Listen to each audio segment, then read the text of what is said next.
Hello there, my name is Stephanie, and today I will be diving into the wonderful world of fiction with you. Today we are talking about I, Robot by Isaac Asimov. Let's talk about a collection of stories. A collection of stories so significant, so amazingly creative and innovative, that it literally defined an entire new genre of sci-fi. Before we get into the stories, we need to talk about how these stories have shaped literature and entertainment since the 1940s. Isaac Asimov was influential to the point where just my little episode here can't even begin to cover it. So for now, let's just stick with the points that come from today's topic. We'll start with the most wild sounding and go from there. In these stories, Asimov created the term robotics entirely by accident. According to Asimov, he simply assumed the term already existed. This alone is possibly the most major contribution to science fiction, and possibly science in general, that this series can be credited for. Asimov also, purposefully this time, invented the term positronic brain. This term can be found in such modern examples as Doctor Who with the Daleks and Star Trek, where Data has a positronic brain. The other contribution to science fiction we need to discuss are the Three Laws. The Three Laws were created in this collection, and they have driven many robot authors after. We will get into what those laws are in just a moment. Some of you may have seen the Will Smith movie, I, Robot, with Alan Tudyk as Sonny the Robot. The thing is, Sonny and Detective Spooner are original characters created for the movie, so we won't see them here today. Dr. Calvin, on the other hand, is a very familiar face for those who have read I, Robot. Now, some of you may have noticed that I have been referring to today's topic as stories, or by the title only. That is because the book I, Robot was originally 9 short stories, published over several years, and it wasn't until 1950, 10 years after the first publication, that they were combined into a full book, narrated by a reporter who hears these stories from none other than Dr. Susan Calvin herself. The book is framed as an interview with Dr. Calvin after her retirement about her work with robopsychology. This is because each of these stories deals with an aspect of morality and looks into the psychology that these 3 laws have created in this world. She is a major player in most of these stories, and often is the first to understand the dilemma that the robots are facing. She's also, most of the time, able to find the best way to resolve them. Now, on to the stories we go. While I don't have time to speak of all 9 fascinating tales contained in this collection, I will share a few of my favorites today. Let's start with the story Runaround. In this tale, 2 engineers, Powell and Donovan, have sent their SPD-13 robot, nicknamed Speedy, to retrieve materials essential to their survival on the surface of Mercury. Speedy, however, does not return. When trying to communicate with him does nothing, the 2 find him to be some form of drunk, running in circles and unable to respond to their messages. The 2 engineers soon discover that due to how the 3 laws are presented in Speedy, he is in eternal conflict on how to obey his orders, and has become completely, quote-unquote, drunk as a result. Powell and Donovan must find a way to break Speedy out of this loop, or they won't survive. This story had me hooked from the word go. It was suspenseful and studied the idea of 2 conflicting thoughts being too much to handle. I'm sure some of us can relate. It is also the first time we hear of the 3 laws. The laws are what drives the robot to act or not. The 3 laws are as follows. 1. A robot may not injure a human being, or, through inaction, allow a human being to come to harm.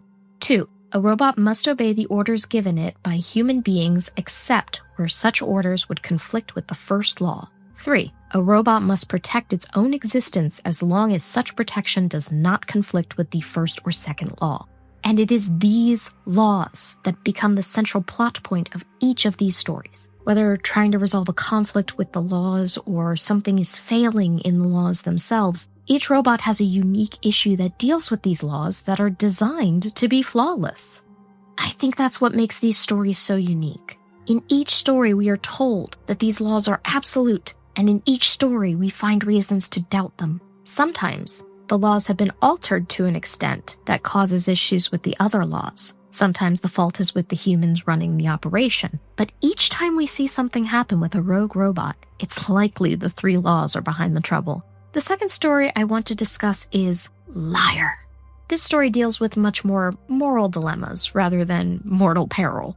In this story, an RB-34, also known as Herbie, has the ability to read human minds due to unknown circumstances during his assembly. Because of this, his existence is kept very secret, and only Dr. Calvin and 3 others have any contact with him. Herbie offers his help in any way he can to find the solution to his problem, and each of these U.S. robot officers has their own experience with his unique ability. Herbie's story is a difficult one in some regards. His very existence is a mystery, and how he acts is a direct result of his abilities. This makes it extremely difficult to work with him. As Dr. Calvin puts it, "You're always a step ahead of me."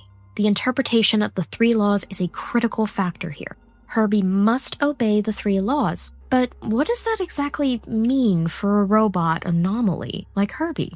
I really, really wish I could talk about the ending of this one specifically, but I'll leave that for you to discover.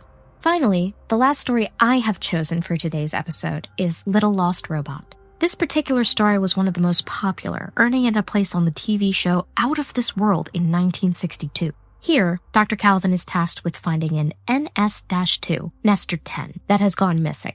The interesting part of this, however, is that the team this time knows exactly why things went wrong. Nestor 10 is hiding among 63 identical robots because he was ordered to go lose yourself in a fit of frustration. The second law demands obedience, so Nestor 10 does just that and hides himself from the team very successfully.